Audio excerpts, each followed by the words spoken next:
All right, guys. So Elizabeth Warren recently went on CNBC to discuss Zohran Mamdani amidst a continued nationwide freakout from billionaires, from corporations, from the Israel lobby, from the Democratic establishment, much of which still refuses to get behind him even after he handedly won the Democratic primary for the mayorship in New York City. So let's go ahead and jump into this clip here and watch this absolute corporate ghoul nearly piss his pants over the notion that New York should be affordable for everybody and not just a playground for billionaires.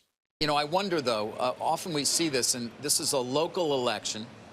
New York does not operate in a vacuum. It competes with other cities. And so this idea of somehow raising taxes on the wealthiest New Yorkers, who, by the way, I would point out, pay roughly 15% of their income right now between city and state, raising taxes on them will simply drive them away. Shouldn't the focus of a mayor be on delivering services to the constituents of the city and doing that by raising the most revenue as possible without chasing businesses and the high-income taxpayers out of the city, because they can go to Austin, they can go to Dallas, they can go to Atlanta, they can go to Nashville. This is your issue. It's a national issue, not a local issue. The issue is affordability. Do you know how many working families are chased out of New York City every day because they can't afford housing, they can't afford groceries, they can't afford child care? What Zohran is saying is, I want people to be able to afford to live in New York City. That's what keeps it a vibrant city. That's what makes people want to live Nobody here. disagrees with that, Senator. Okay, so we'll continue, but just to back up what Elizabeth Warren was saying there, in 2022 alone, there were 350,000 New Yorkers who left the city citing affordability reasons. Now, of course, this CNBC corporate ghoul doesn't give a shit about the hundreds of thousands of people that are pushed out of the city because the cost of childcare, the cost of housing, the cost of groceries, etc., all things that Zohran ran on making more affordable. Maybe that has something to do with why he won, but of course this guy doesn't care about the hundreds of thousands who are pushed out of the city because they can't afford to live there and they're not making enough money. They're not being paid a living wage in the city. He only cares about the billionaires, the precious billionaires and the corporations that are going to be chased out of the city. And he tries to make this like a local argument to say, well, they could go to all these different cities. But guys, this is the exact same line. It's the exact same talking point that they used against Bernie Sanders both in 2016 and in 2020 when he would talk about increasing the minimum wage or raising taxes on billionaires and corporations. They'd say, oh, they're just going to take their money and park it elsewhere. They're going to move their companies overseas to exploit cheap labor if you increase the minimum wage. So the notion that he's making this argument as if it's specific to New York, no, the real argument that he's making here is that we are ruled by billionaires, we are ruled by multi-billion-dollar corporations, and you should accept that. Because if you don't accept it and you anger or you upset the billionaire and millionaire class, then they're going to screw you over. They're going to screw over the city and they're all going to leave and go somewhere else where they're much kinder to them or nicer to them or they give them more of a tax break. He's making an argument for oligarchy. That's what he's talking about. And it's even more bizarre that he sort of makes this standard neoliberal argument after what we've seen over the last 40 years of neoliberalism in this country. I mean, he's actually trying to imply that if you cut taxes or if you keep taxes lower for billionaires and for corporations, that's somehow going to lead to enhancing social services or enhancing public services. When have we ever seen that happen? Ever. I mean, this is just a trickle-down economics type of argument. We've seen like a multi-trillion-dollar wealth transfer over the last 40 years. It's like $40 trillion from working class people to the top 1%. We know that this shit doesn't work. You don't cut taxes for billionaires and corporations, and that's going to increase public services. It's the exact opposite of that. So just delusional and bizarre arguments all around from this guy, especially when you consider that if you actually just look at Zohran's policies, it's not like he's talking about a 99% tax on billionaires. I mean, this is straight from his page here.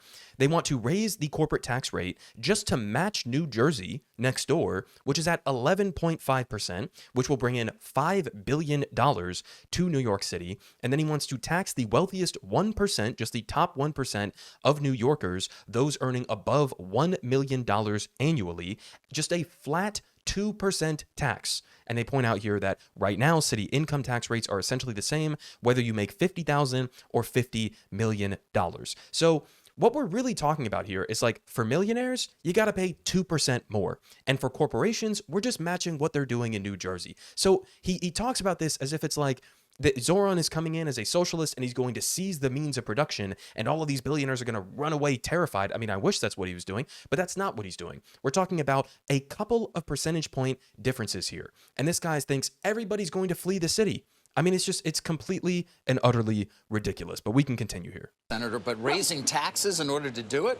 Why is that the answer? Oh, dear. Are you worried that billionaires are going to go hungry? No, I'm worried that they're going to leave and spend their money elsewhere. You know, they've threatened to do that over and over and over. And they have. They've left. But here's the thing. And Goldman Sachs, when they create new jobs, they do it in Dallas. And Blackstone won't build a new headquarters. And go on and on. Won't you think of the precious CEOs of Goldman Sachs and Blackstone? I mean, you can really see who this guy's audience is and who he works for. I mean, literally his job on CNBC, on these kinds of like market watch news channels, their job is literally just to do propaganda for billionaires and for corporations. So it's not surprising that he has this position, but it's just amazing. Like, if you were to show this clip to any random working class person and they see this guy justifying keeping taxes low so that you don't anger or upset the CEOs of Goldman Sachs and Blackstone, some of the most evil corporations in this country. I mean, it's just incredible. You want to have a workable city?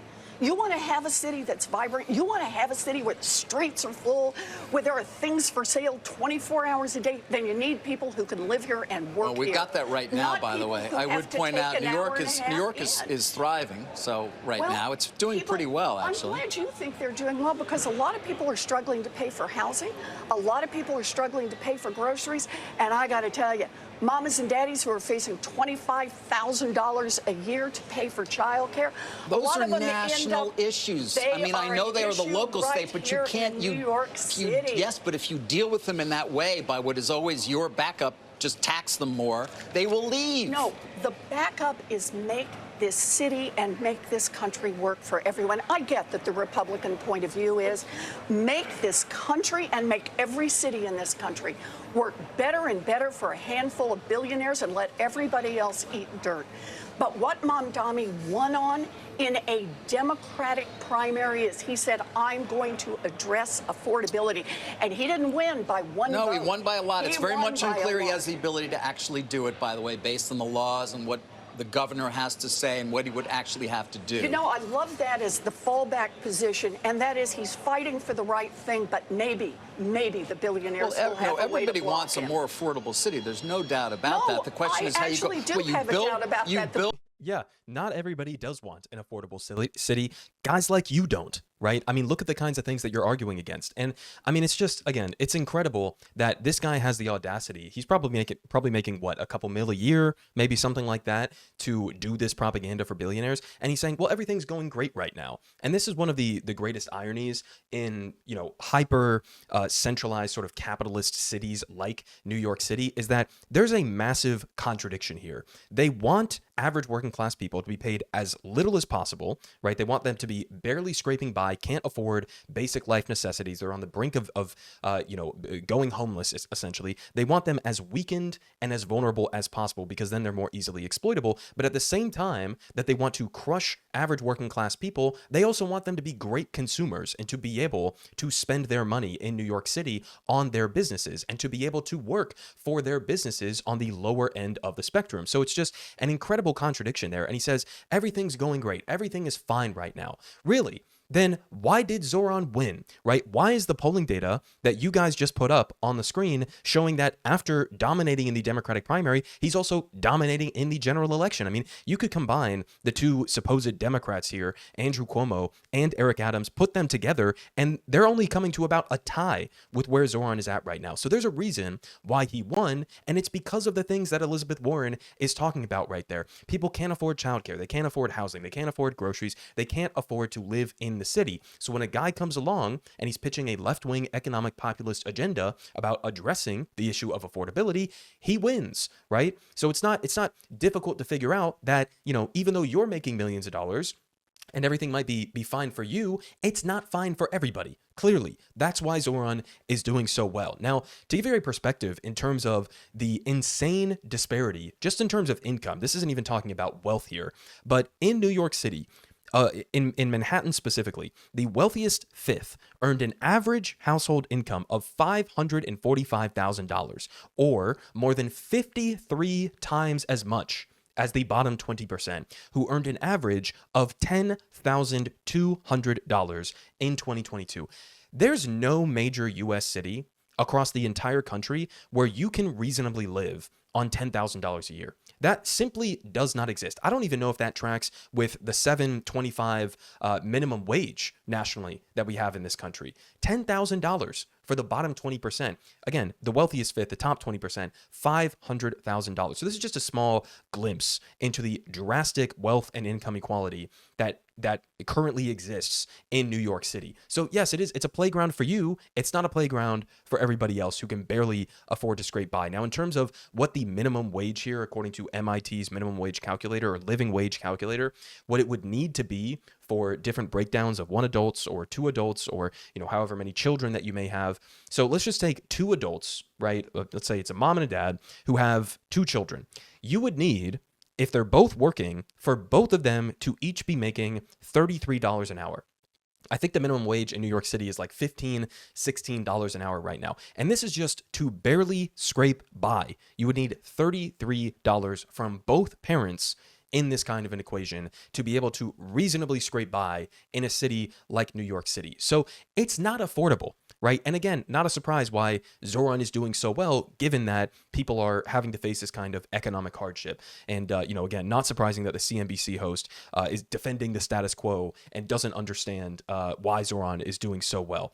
Now, we move on. As a reminder, in terms of the latest from the Democratic establishment, for a different reason, in this case, not backing Zohran Mamdani. We still don't have Hakeem Jeffries. We still don't have Chuck Schumer, both of whom are from his home state of New York. And we also don't have Senator Cory Booker from just across in New Jersey. So he was recently asked about this on CNN, and he just refused to get behind Zohran. Let's go ahead and watch this weaselly little clip here. About Mamdani, are you going to support him? I have learned a long time ago, let New York politics be New York politics. We got enough challenges in Jersey. I got a governor's race. I'm supporting Mikey Sherrill. I got legislative races. That's where my energy is going to go going into November. New York City, I love you. You're my neighbor. You're about 10 miles from where I live. You guys figure out your elections. I'm going to focus on mine. Okay, so again, incredibly weaselly answer here. He has, in the past, by the way, endorsed in other states' local elections. This would not be the first time. It's not like I only focus on New Jersey. I never talk about anything else. That's just bullshit. He's done it before. And he's also done it in national elections as well. I mean, this was a tweet from 2016, I'm guessing, from the Democratic primary. He says, "I'll support the Dem candidate, whoever that ends up being. Your lack of engagement is a vote for the Republican nominee." So in other words, if you don't vote blue no matter who, if you don't support whoever wins the primary, then you are essentially working on behalf of Republicans, which is exactly what he's doing here. Now, the real reason why Cory Booker won't endorse Zohran has nothing to do with his housing policy or his childcare policy or the state-backed grocery stores or anything like that.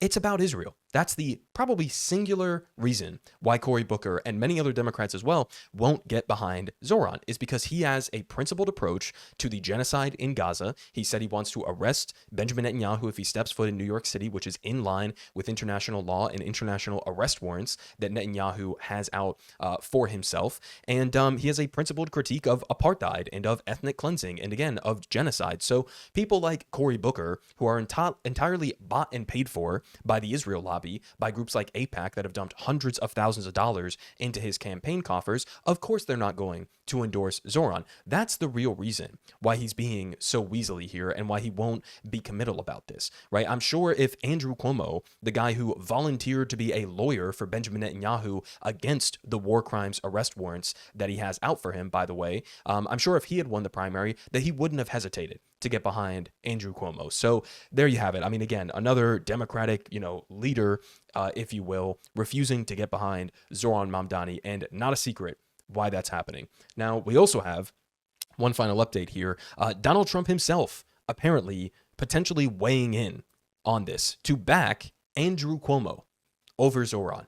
Right? Obviously, Trump has been on a tirade since Zohran won, calling him an evil socialist and a communist. He wants to go full communist, and he's going to wreck New York City. Trump being from New York City himself, he, of course, would want to back the, billionaire-backed, Republican billionaire-backed, by the way, Andrew Cuomo, who also, again, is extremely friendly to Israel. And so this brings us to the point where if this happens, you're going to have Andrew Cuomo, who's directly backed by Donald Trump, and then you're also going to have Eric Adams, the other nominal Democrat who's in this four-way race, who basically cut a deal with the Trump administration to allow ICE to run rampant through New York City in exchange for Trump and his Department of Justice easing up on the corruption charges that he was potentially going to face. So you have two nominally Democratic politicians here running against the Democratic primary winner, and they're both in one way, shape, or form being supported by Republicans and being supported by Donald Trump. So where the fuck is the vote blue no matter who crowd now?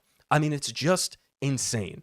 Final thing here, we had Zohran responding to this situation when he was asked on the campaign trail. He says, Mamdani on Cuomo conspiring with Trump, quote, "It is time for us to make clear that what this city deserves is a mayor who, when he sees Donald Trump attacking the people of the city, will stand up and fight back against that vision, who will not get on the phone with the architect of that vision." And he's the only one in this race that would be of that mindset. So I'll leave you guys off with that. You saw the polling data in the first clip here.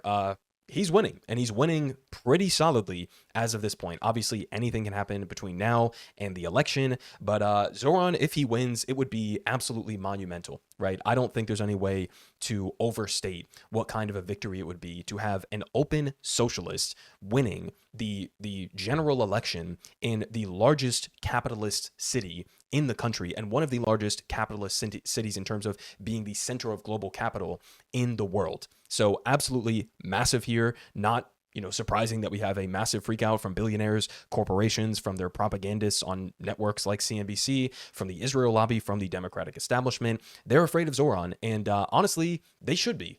Politic guy has the best politics.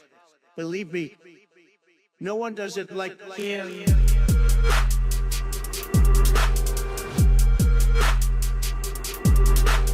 Believe me,